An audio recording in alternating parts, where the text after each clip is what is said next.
There it is. First smash burger on the new Blackstone Grill.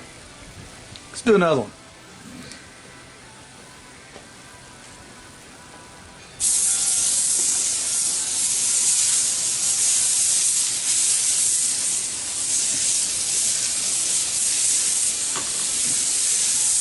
Spatula, barbecue hack.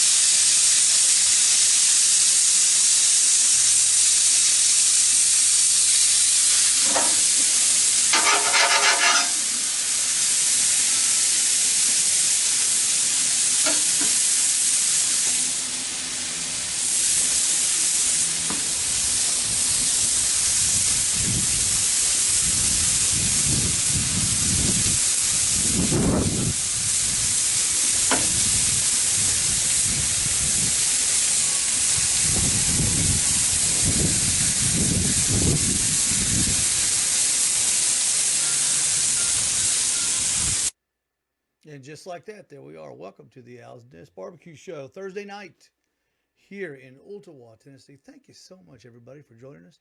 Big show tonight. We've got Harry Sue coming in from Diamond Bar, California in just a moment.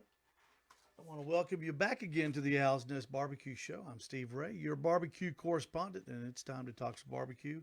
The show is brought to you by Michelin Tires, from the Michelin Defender LTX to the Michelin MX V4. Michelin Tires have a tire for your car, truck, or SUV. Don't let your family ride on just any old tire. By Michelin Tires. We're also brought to you by Butcher Barbecue Products, available nationwide, online, and in brick and mortar stores. Butcher Barbecue Products will put you in the winner's circle at your competition and in your backyard.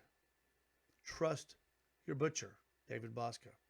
Follow us on Facebook, Instagram, and YouTube. Just look for the Al's Nest Barbecue logo. Also, all the shows that you see are on podcast now. Simply go to Spotify, type in on the search bar Al's Nest Barbecue, and voila, there they are.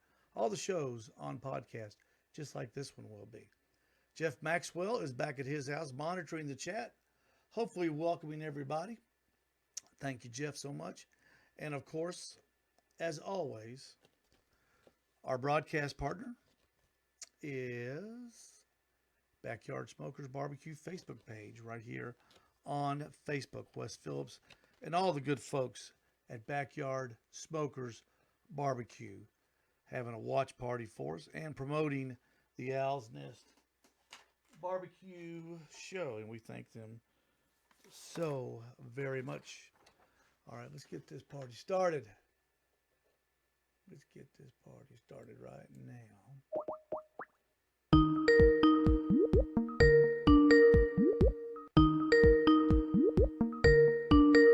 We are calling Mr. Harry Sue on the Skype. He should be picking us up any moment. John McGuire, welcome to the show. Now, Harry is an IT specialist. So there he is. Ladies and gentlemen, Harry Sue. Harry, how are you? How goes it? Do I sound okay? Man, you sound great. You look great. You got great light. No, I've got this great introduction for you. I want you to hear it. Born in Penang, Malaysia in 1959. You know, you and I are the exact same age. We are old dogs. That's what can I right. say? The former Boeing 747 pilot for Singapore Airlines moved to the United States in the 1980s and attended Texas Tech University. He holds 2 graduate degrees and lives in Diamond Bar, California. Harry has been competing since 2008 on the barbecue contest circuit and has approximately 30 grand championships to his credit. He was the Hawaii and Arizona State barbecue champion and one of the elite barbecue teams to sweep. And I mean sweep. Now, Harry, we were talking about this the other day with some friends.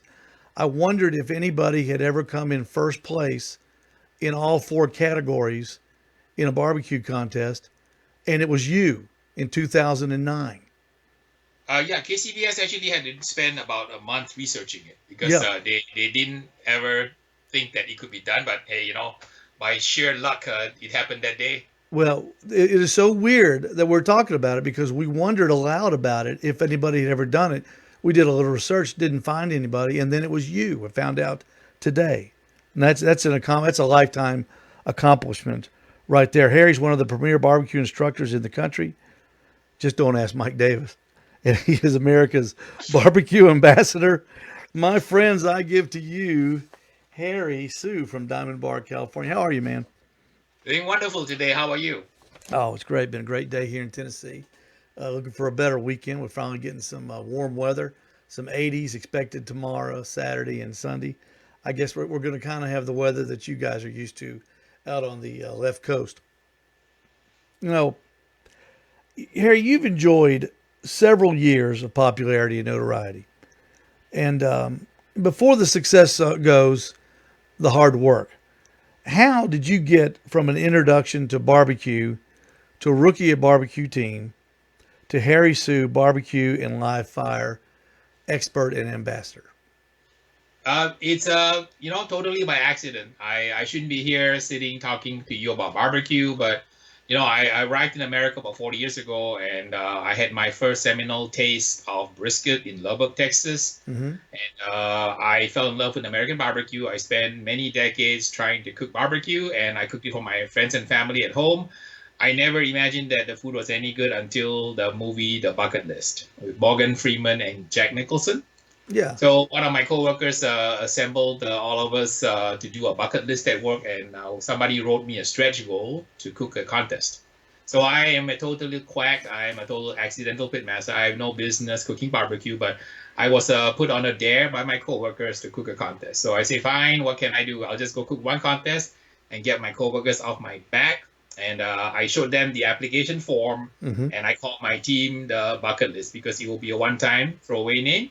They said that let's come up with a fun name for your team. And I told them, I really don't care because any name is fine. I'm just going to use it one time, get you guys off my back. So they said that in the South, when you eat something you really, really like, it is so good that you want to go slap somebody. So since I'm a daddy, they said, why don't you call it Slap Your Daddy? So my first reaction was, that is a stupid name. Who wants to be Slap Your Daddy? But to humor my coworkers and knowing that I would never use the name again, I went and entered my very first contest.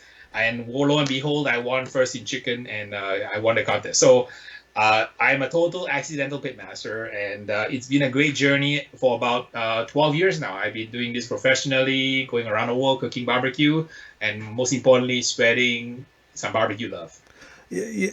When you did that first contest and you won, which is it's very unusual that you even win a contest your first time out.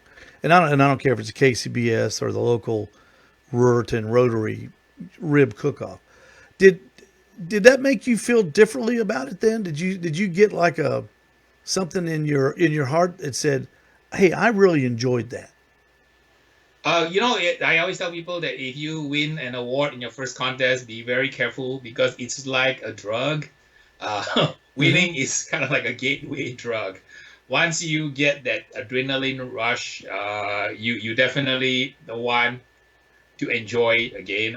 In those days I had no idea what I was doing. I bought the Weber Smoky Mountain from Amazon. It arrived on Wednesday. I packed half my kitchen in my minivan and I drove out to the contest with really not knowing what to expect.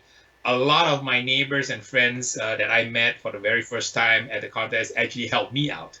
So they felt sorry for the rookie guy who showed up with everything, including the kitchen sink from his home. He obviously has no idea what he's doing.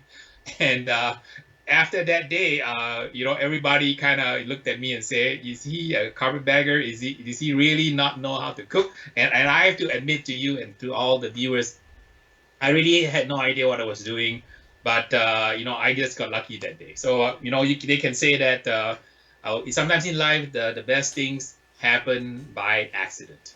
Well, some of them do, but you're known for cooking on simple vessels, the Weber Smoky Mountain, and you made it so famous in your appearance, especially in season one of Barbecue Pitmasters when you won the season-ending rib cook-off at Johnny Triggs plantation or wherever that was at. Kind of a surprise winner, I guess everybody would have said. And you always were cooking on the Weber. I know in the episodes of Pitmasters, Harry, you had the blankets around them, you had the control devices on it, but it was probably, and I think you'll probably agree, the simplest vessel to cook on is the Weber Smoky Mountain cooker, don't you think? Yes, there's many cookers out there, and you can have a cooker from $149 for a Weber kettle all the way to a 50,000 custom rig. So I always tell people it is always about the pitmaster, it's never about the pit or the meat. So if you know what you're doing, you understand some of the fundamentals of low and slow style barbecue, you should be able to get great results with a shovel, a hole in the ground, some wood and meat, and some chicken wire. So I've been kind of on this journey the past 12 years to try to demystify barbecue, break it down into simple, understandable components that people can relate to, and so that they can become backyard heroes in their home, their families. And if you are a competitor, be a successful competitor and win some grand championship. If you're a caterer or restaurant owner, you can take some of these tricks and apply in your restaurants. Here you're known for cooking on the simple vessel, but your your rubs and spices and your program for prepping meat is known historically as complicated. It contains many spices, many different things in your rubs. When did you pair the complication of the way you prep meat and the simplicity of the way you cook meat? When do you feel like you finally paired those two and kind of reached the pinnacle of the Slap Your Daddy barbecue team success? Well, I don't have any formal training, so I am a total quack. So I don't have a culinary degree. I haven't gone to school to cook barbecue. I cook barbecue kind of like an MMA fighter. If you're an MMA fighter, you use jiu-jitsu, you use taekwondo, you use kickboxing, you use wrestling, whatever technique you can use to gain an advantage over your opponent is fair game. So I kind of approach barbecue the same way. I've had the pleasure and the honor of teaching many people over the years in excess of 200 plus classes around the world. I have actually trained a lot of professional chefs, and I always wonder what do they learn from me, because a lot of the techniques I use are essentially techniques that I borrowed from various cultures in the world. I'm as comfortable using something like coconut sugar all the way to cooking with molasses, all the way to cooking with a spice, say, from Ethiopia. So I guess it's kind of my MMA style of combining everything that eventually evolved my recipes. And the most powerful tool that you can have in your barbecue toolkit is your imagination and your taste buds. Cook something that you like for yourself and love what you cook. And if you're like me, take that flavor to a contest, serve it to 24 strangers and see what happens. And if you get a trophy at the end and a big fat check, then you know you are on the right track. If not, go back and rework your recipes. Like you mentioned, you've taught all over the world. Videos are everywhere. Your instruction videos, YouTube. You've been on specials, special DVDs about cooking. You've just been everywhere. What would you rather now? Would you rather compete, or do you enjoy the teaching part and, like you say, spreading barbecue love? In life, I think that there has to be a process of like constant reinvention of yourself. I work in the IT world, so software, right? Software, you have version 1, software, then version 2, version 3, version 4, it gets better and better. So as I go through life, right, I'm going through different phases of like Harry 1.0, Harry 2.0, Harry 3.0. I am at a point in my life where I did the competition part. I won all the awards, and my garage is full of awards. Mm-hmm. So what else is there to win? I decided that in life, you reach a point where you make a difference rather than make a living. Kind of make sense? Yeah, when I first started cooking does. barbecue, I was out to win. But after having won and had so many wonderful experiences around the world, I realized that for Harry 2.0, Harry 2.0 really needs to begin to think about how I can make a difference. And I decided about 2 years ago that I would put a lot of effort into producing videos to pass on my knowledge to the world so that other folks out there can learn how to master barbecue. Because I found out that a lot of men, for some reason, whenever there's a party or there's an outdoor cook-off, the man is handed the tong. And he said it's through our Neanderthal DNA that we are supposed to know what to do with the thongs. Right. But a lot of men are very intimidated when they get handed the tongs and they handed some meat because they really don't know what to do. And so I thought, let me change that and show you some of the methods that I have used to demystify the science and the art of cooking American style barbecue. Because when I cooked my first brisket 40 years ago, after tasting it in Lubbock, Texas, the brisket was a total failure. So it's through a process of trial and error and many failures that I reached a point where I was satisfied with my barbecue. And I found out later, much, much later, that barbecue resonated with the judges I served it to. You're going to have to bear with me on this one because I know you guys get tired of talking about your TV appearances. But that's how we know you. And that's how all the thousands of people that are watching now know you. We met you on television. And you're such a friendly guy, an open guy. We felt like immediately like you were one of our buddies in barbecue by just watching you on television. Of all the TV that you've done, Barbecue Pitmasters, Smoked, and others on the Food Network, what's your favorite episode or your favorite time in front of the camera cooking in a competition type environment? It definitely has to be Barbecue Pitmaster Season 1, where I had a chance to cook against folks like Tuffy, barbecue legends like Myron, Johnny Trigg. So that show actually was sort of a happenstance, and I'll tell you kind of a little backstory. Yeah. I was at a contest in Fairfield in Northern California, and then at about 12:25, my cell phone rings. And I look at it and I say, who would call me at 12:25? I have 5 minutes before I get DQ in my RIP entry in the KCBS contest. Mm-hmm. And so I picked up the phone and I say, hello, who's this? And the guy on the other end says, hi, my name is John, and you don't know who I am, but I'm a TV producer and I'm interested to talk to you about putting you in a TV show. So my first instinct, like, yeah, and I hung up on him because I thought that he was one of my competitors pranking me to get me disqualified during the contest. So on the drive back from Northern California to Southern California on Sunday, I told my partner, Mark, hey, Mark, I thought I had a dream yesterday in the middle of the contest. Some guy called me and said he's a TV producer. So at that point in time, I was just a regular competitor and cook. No connection at all with the movie industry or the TV industry. But I picked up my phone and I realized that there was a phone call. So I called that person back and we hit it off right away. John Marcus is the producer of the Pitmaster series, and he's also an Emmy producer of The Cosby Show and many other shows. So he told me that he had seen me around, and then he wanted to cast me on his show without any audition, no site, no tape, no nothing. So long story short, we had a good conversation. On Tuesday morning, a pile of paper that thick came from Discovery Channel. There was a contract. So I went back to my coworkers and said, look at what you guys got me into. You got me into this bucket list. Now some guy sent me a pile of paper and they want me to sign my life away to appear on some TV show with some world champions. I am going to get the sand kicked in my face.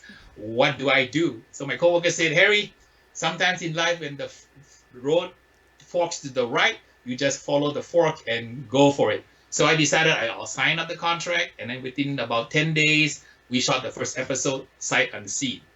And after I tell you this story, I'll tell you how the story came about. Because previously I cooked a contest at Stagecoach, which is a very big music festival in California. I interact with many people from the public, and there was a lady that came up to me and I had a conversation with her. I didn't even know who she was, but it was Carolyn Wells from KCBS. Yeah. So she met me in Coachella and then had a conversation with me, which I don't even know who she was. But later on, I did not know that she was a friend of John Marcus. She told John about this crazy guy from California. He's cooking barbecue and he seems to be winning. And John, who spent 2 years finding the 6 teams to feature on his show that he carefully handpicked, he added the 7th team the last minute, which was me, towards the show. And when I ended on the show, I asked myself, what am I doing on this show with all these world champions? I'm just a lowly, cook from California. So I thought, okay, I understand. They just want me to be the kind of the fish out of water guy to feature on the show. And then I don't have a lot of sophisticated equipment. I don't have a big trailer. I don't have a big rig. I just show my minivan, and out come these two smokers. Yeah. So that's how I started. And during the season, we made good friends, and I have just great memories of being on the road for 3 or 4 months on that show, making new friends, and really getting into the blood, sweat, and tears of competition barbecue. Well, it's in the cooking world, it's probably the greatest food. I'm just going to say the greatest food series ever put together, and everybody was sorry to see it end. The way you get to bear with me one more time, because your appearance on Smoked with Mike Davis, who I've talked with about that episode right here on the Owl's Nest Barbecue Show, was my favorite of that season, and I'm a barbecue television junkie. How much fun was meeting Mike Davis and competing with him in that format where it was just your team against his team in an intimate location like that? Yeah, they pit us as two barbecue teachers battling it out. So like a dojo A versus dojo B, wax on, wax off. And Mike is a super nice guy, and one of the nicest pitmasters you could ever possibly meet. We did the show, and we did a cookout. I did it my way, he did it his way. At the end of the night, I had to acknowledge he edged me out that night. But I told him I'm seeking revenge, and I'm going to challenge Mike to another throwdown if they ever invite us back for Smoked 2. Mm-hmm. Yeah, you had to say that he had the best cooking show, something silly, but I just thought the dynamics of that show and the difference between you and here in the Southeast, Mike Davis. Well, nationally he's a legend, but here in the Southeastern United States, he is, Mike's off the chain in popularity, and I just thought it was a very enjoyable show, and it was one of my favorites. And that's going to be the last time I satisfy my curiosity on this. Okay, now we're going to get to the reason that I contacted you after I saw your YouTube episode on the whole hog. And for those listening, if you want to go to YouTube, look up Slap Your Daddy Barbecue. Harry's YouTube channel is incredible. The things he cooks. I'm a big Weber fan like you, and like yourself, I've got an EX6. But Harry, when I looked at mine, and when I was thinking about buying it, and since then, I never once thought about putting a whole hog in that EX6. Now, before we get into the nuts and bolts, and before I start showing the video, because I want you to go over it with myself and our audience on how you did this, because number one, it was only a 10-minute video, and I'm not counting the 5 minutes of the braised pig's feet at the next episode. I'm just talking about the whole hog episode. It was only 10 minutes, and it was one of those deals where I guess in the entertainment business you say always leave them wanting more. Well, I can't think of anything else that ever made me want more than that whole hog video, because there was so much information, more information that I wanted. I've seen people do 25 minutes on cooking chicken wings on a gas grill. Whoop-de-doo. And then you do a whole hog in an EX6, something that I guarantee has never been done before. And then you gave it 10 minutes, and I thought, oh, I gotta find out more about this. But where did that idea come from? Actually, it came from my viewers. My viewers asked me to do crazy things. Like I will cook a brisket in crawfish boil. I will smoke fry a brisket. So I've done a lot of crazy things. And you know me, right? I like big stuff. So for example, I like big briskets. I like big butts. I like big meats in my cooker. So I figured, hey, the smoke fire is 36 inches. So if I do the math, what is the biggest hog I can get in a 36-inch pit? And I found the answer. It's 47 inches. There you go. So that was a genesis of a lot of my ideas. As you probably know, I'm a pretty crazy cook. I just like to play crazy things. And cooking a hog was something I always wanted to do, because I don't have enough room in my Southern California backyard for a big offset smoker. So I don't have like a half acre in my backyard. I can park all my barbecue equipment. Most of the homes in Southern California are kind of post-stage sized backyards. So I could never fit a whole hog. That's why you see me cooking post oak on a WSM, like an offset. Yep. You see me trying to stick a whole hog into a pellet cooker because you know what I say, right? You know, you got to use the gear that you have and see what you can throw in it. Well, it was a 50-pound hog, and I'll tell you what, let's do. Let's get this thing started. And I'm going to let you. I'm going to do like a little start and stop, kind of like a football skull session, okay, if you will, Harry. Sure. And I want you to go through. I've got you superimposed up here, and you can go over it. All right, here's the first frame here is Harry. You've got this 47-pound hog piglet, whatever you want to call it. Yeah, he's from Iowa, actually. It's a hog from Iowa. All right, let's get that thing started. Hang on just a second. Oops. Here we go. I've got the sound muted, of course. And just kind of tell everyone what you're talking about as you're sitting on the table looking at that pig. Yeah, just setting up the shoot here and letting the people know what I'm doing, showing them that I'm doing a competition style with a hog injection, which I show on the video. I won an award with, and I show them a little bit about kind of like how you kind of prep a hog. There was a lot of footage about prepping the hog, but I decided that most people aren't that interested in the video. So I kind of cut it down to the bare minimum because obviously, you know, trying to take apart a hog, fabricating a hog, getting it ready for smoke fire involved cutting off the legs and splitting the sternum and the breastbone, separating the hog so it sits properly. There's actually two ways to cook a hog. You can cook a hog face down or face up. I decided to cook it face up. And why did you decide that? I felt it's easier to cook it face up because I like to preserve the tenderloin, preserve the meat on the ribs. I have a lot of my other friends who cook it the other way, face down, and controlling the heat and not overcooking the tenderloin and the ribs is more of a challenge. This one is a super easy way. I mean, you saw how it was thrown on the pit. 11 hours later, I took it out. It's done. So I'm trying to create recipes that my viewers can execute. For example, you see me here putting the tray. One of the things people don't realize is when you put a hog in a pit, getting it out of the pit is a tough thing, especially after it's cooked because it tends to fall apart. So the whole idea behind the grate was to make sure that you could lift the cooked hog out of your pit. Here in this video, I'm showing you my injection. In a competition, I would do the same thing, except I would add MSG, I would add sodium phosphate, I would add inosine, I would add guanylate. But besides that, I try to make as a natural as a type of injection I could, because this is kind of for home people. How much injection did you use on that pig? This is about probably, I want to say six cups of injection will fit a 50-pound hog. So the ballpark is kind of like 1 cup every 10 pounds or so ish.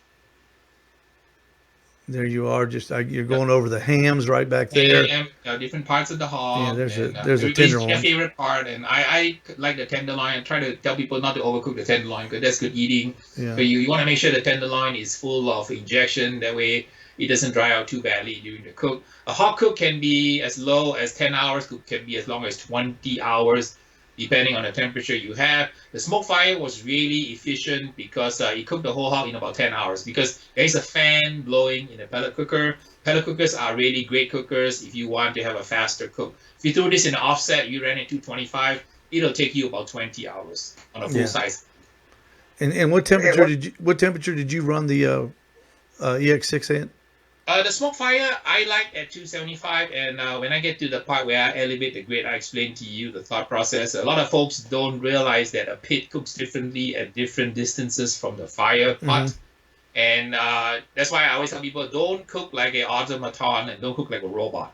You gotta be a pit whisperer, meaning that you have to be one with your pit, know the idiosyncrasies of your pit. Just like if you own a British sports car, and when you turn on the lights, the wipers stop working. You gotta know the idiosyncrasies of your pit.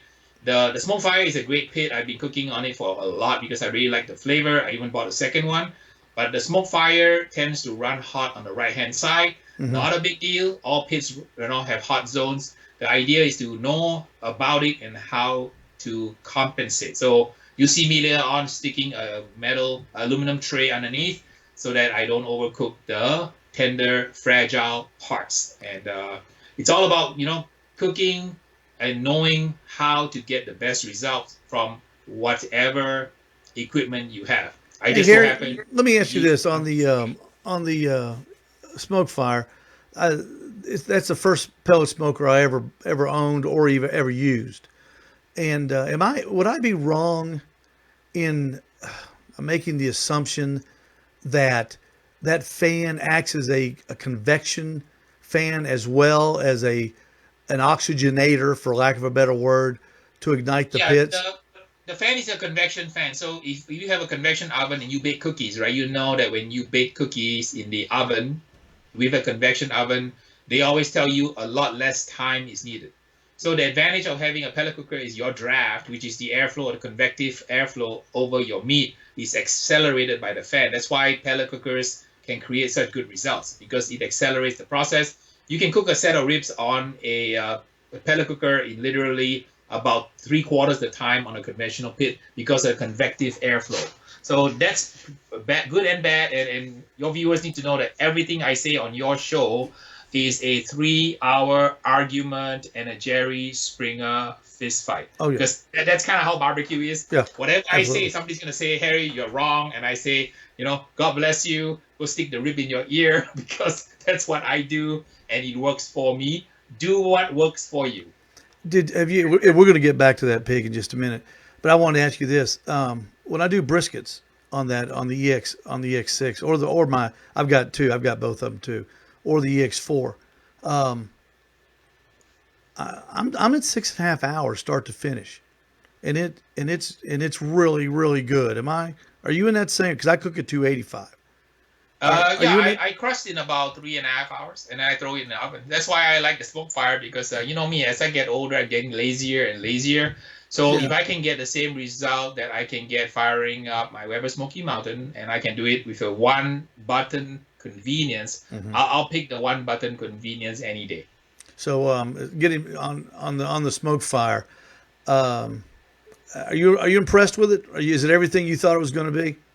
Yeah, as everything else, it's not perfect. It's got a few rough edges, and like I said, there is no perfect smoker. It is not yet been invented. Every smoker has pros and cons. You just have to pick the smoker that suits your temperament and your cooking style. Some people like the ritual of every 40 minutes, sticking a log in their offset. Hmm. Some people like to be able to manage the cook from their cell phone while walking on the beach.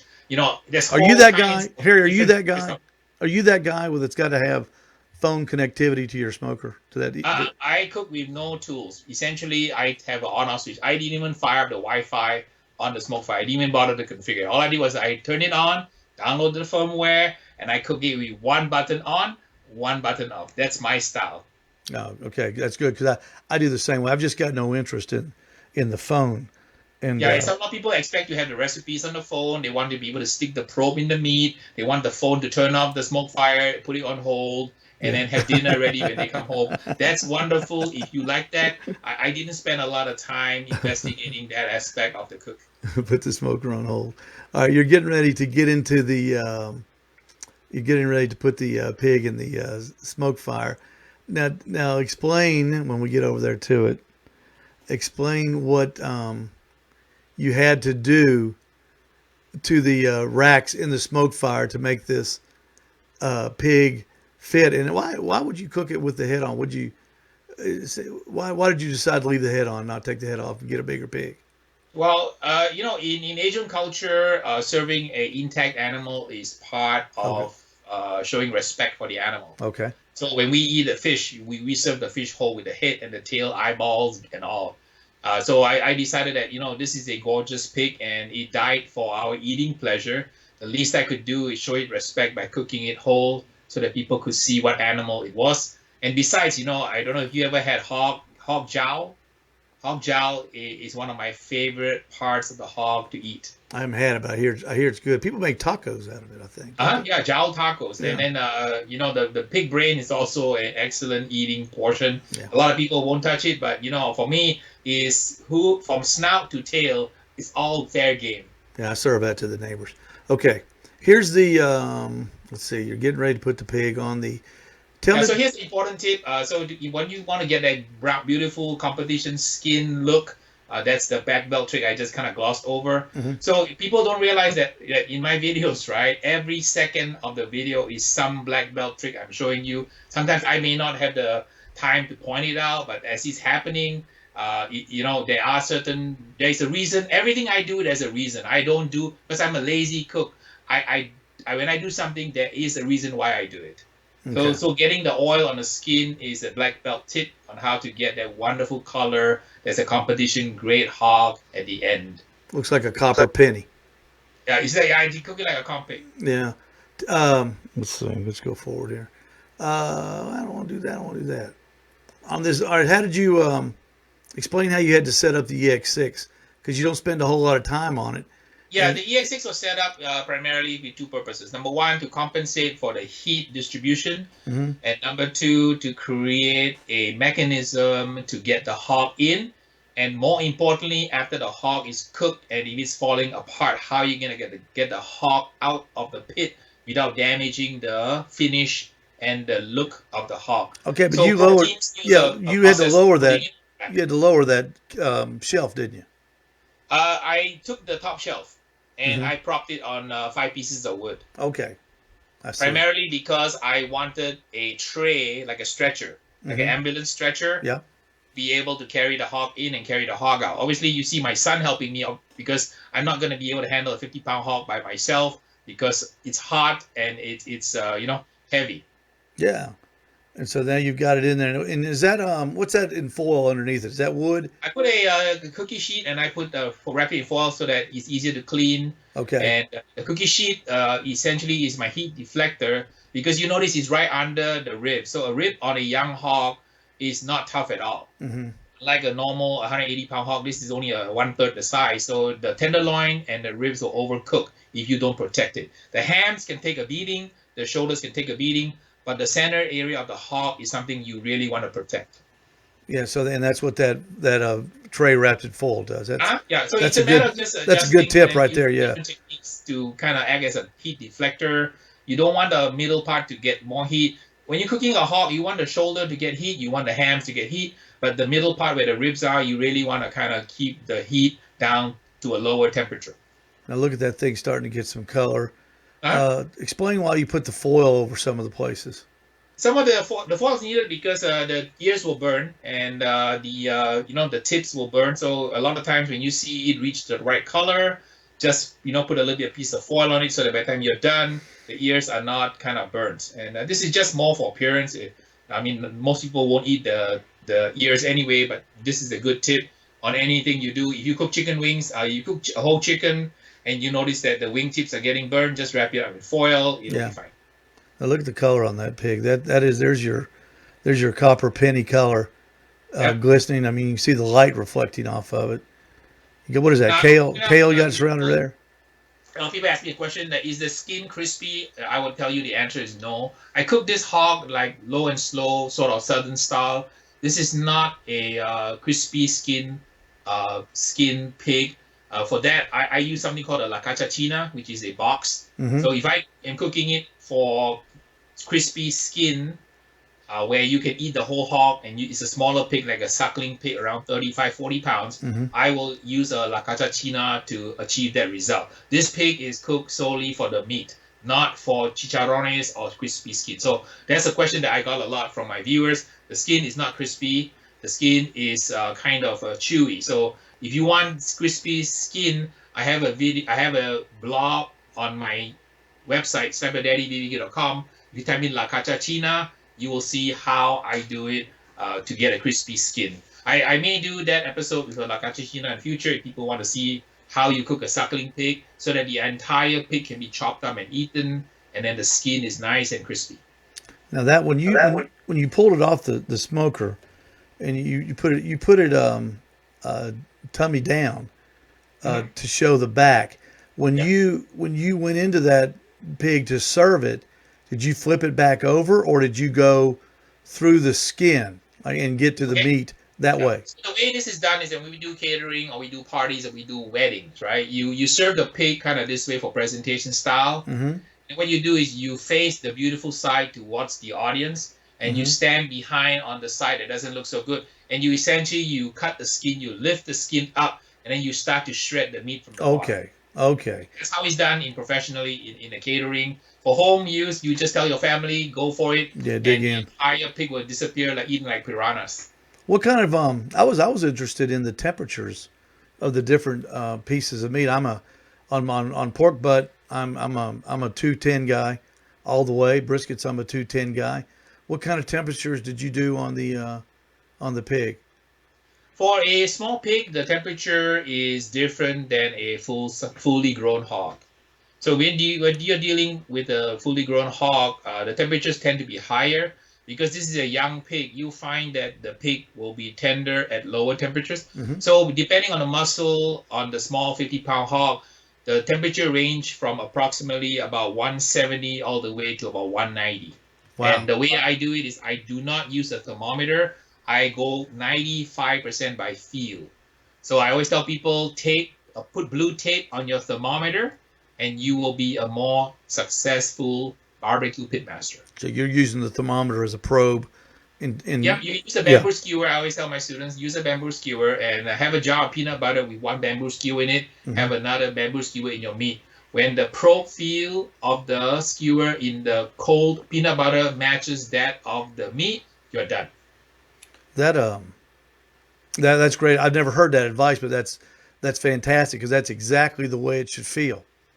Is Yeah, and Yeah. I tell my students that's why a lot of the teams in California, when you go to their booth during a contest, you might see a jar of peanut butter, and you ask them what it's for, they'll tell you it's for the bagels. But they're all my students.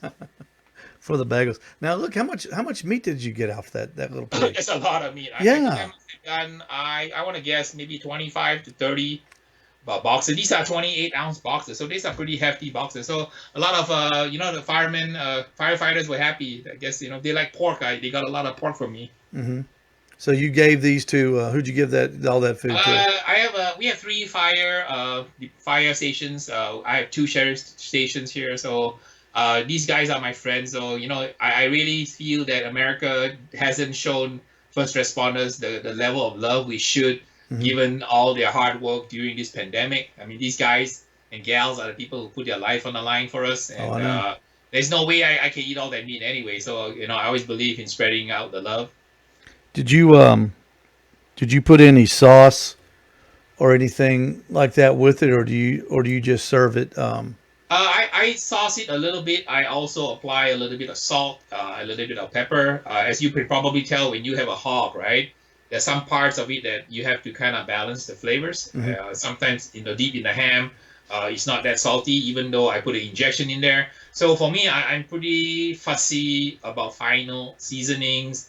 That comes from my competition background Hmm. because we always say, right? It's the last 10 seconds in a contest before you close the lid Yep. on the box that matter. The last That thing you put. everything has to be absolutely, absolutely perfect, to score a 999. That kind of a habit is something that I even use when I'm cooking for myself. The last thing you put on that meat's the first thing the judge tastes. Yes, absolutely. So so there's a whole hog. When you were spritzing, what do you spritz with? I spritz with water. I just use Just water. water? As you can see, less is more. See Hmm. that on the shirt? Less is more. Oh, okay. Yeah, that's a good saying. I've got my tennis. I've got I my have University of Tennessee a shirt. line of t-shirts on my YouTube channel that I have all these stupid sayings that you call it Harry-isms. Right? Harryisms. Less I is tell my more. students, always when you cook, less is more. You want to showcase the meat. You don't really want to do a lot if you don't have to. Now, in competition, obviously, that is not always true. In competition, there's 100 teams out there. You got to be able to separate yourself from the pack. Right. Right. Um, what's next for Harry Sue? The What's YouTube next the for Harry YouTube Sue channel is is, rocking. What could you possibly do next? I want to continue traveling once this thing is over. I had so many events that were canceled. I was looking forward to Memphis in May. I got a chance to do Houston Livestock. I had expos I was going to do. I was going to go Weber and teach a master class. Hmm. I have trips coming up. Everything is being put on hold. So I just feel for, all the folks out there in America who are kind of working through these difficult times. There is no way around this. We have a crisis upon us. with 60,000 plus people, gone. It's actually unimaginable what is happening to America. So everybody, please be safe. Stay alive. Very important. Stay alive and cook barbecue the best you can. Now, in your job as an IT specialist, have you had to work from home, or do you go to the office? Yeah, I've been putting 12-hour days. As you can imagine, I've been on the phone every day trying to buy laptops. So I feel like I'm the guy buying respirators or something, or buying toilet paper. Mm-hmm.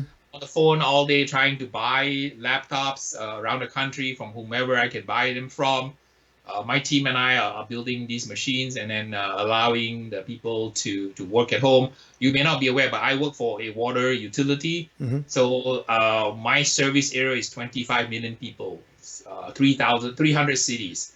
That is equivalent to 1 in 16 Americans, depends on what my agency does for water.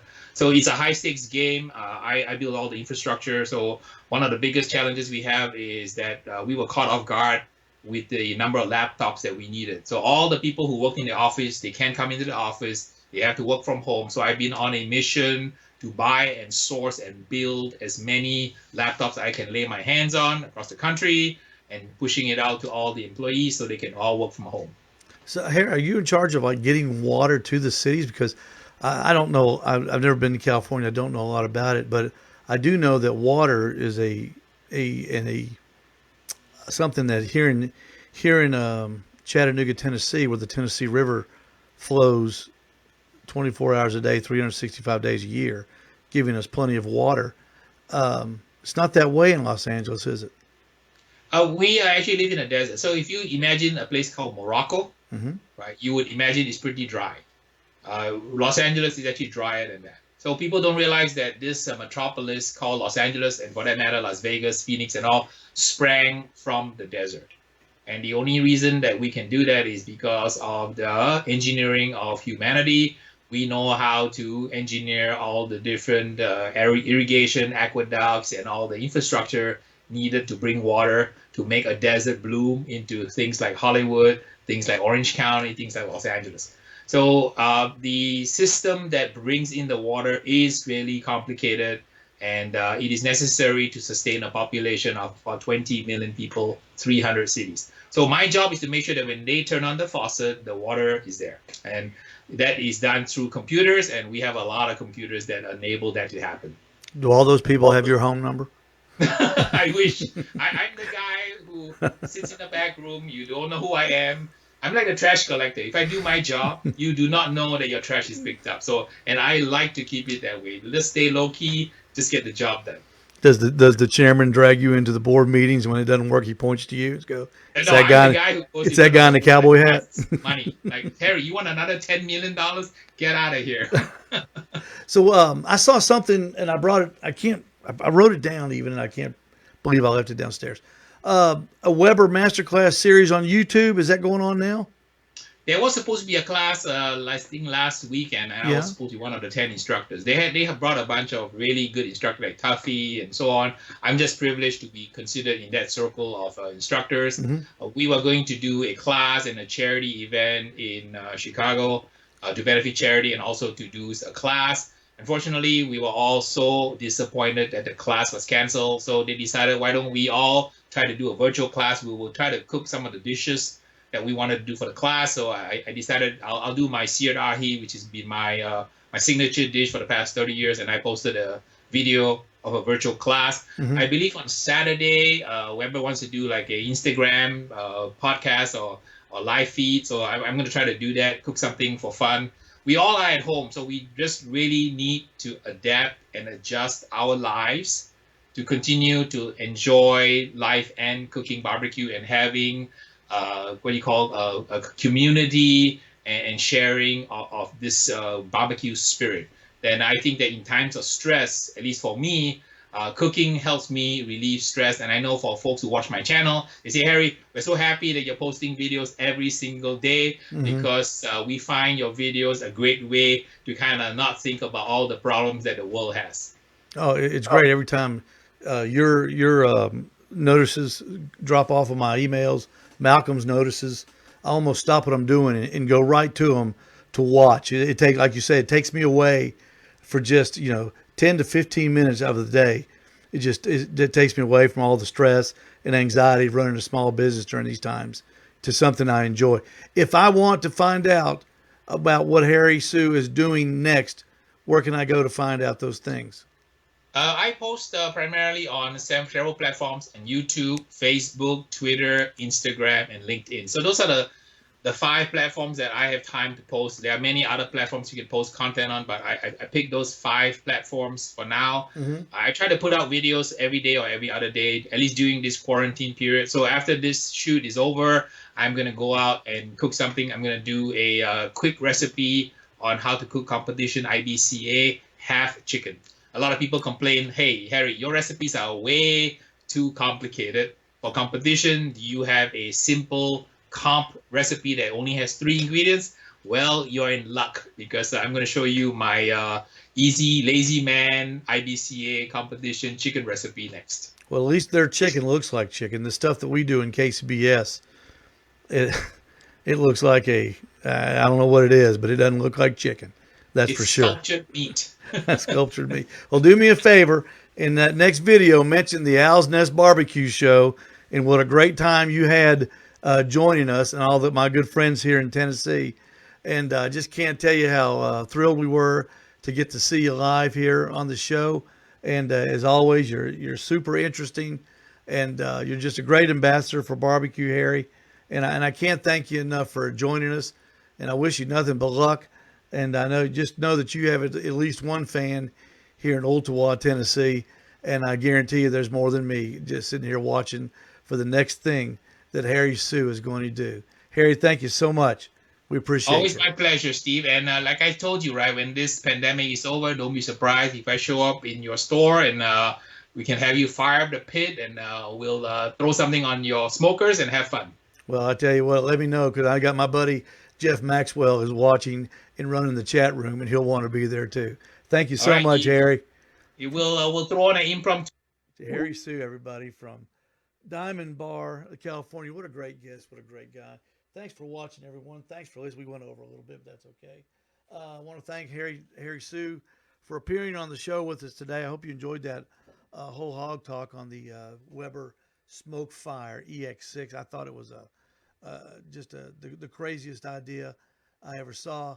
And then when he finished it, that the product looked so fantastic, and all the meat that he got off that one small pig, and then giving it to the firemen and the first responders in his neighborhood, I thought was a class act.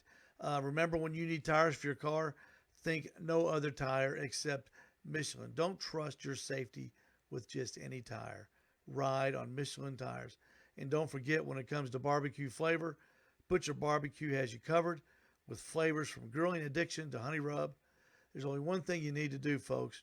Trust your butcher. Jeffrey Maxwell, thank you for hosting the chat. And Wes Phillips from Backyard Smokers Barbecue, thank you for being our broadcast partner and sponsor on Facebook. And until next Thursday night, folks, I wish you good night and good luck.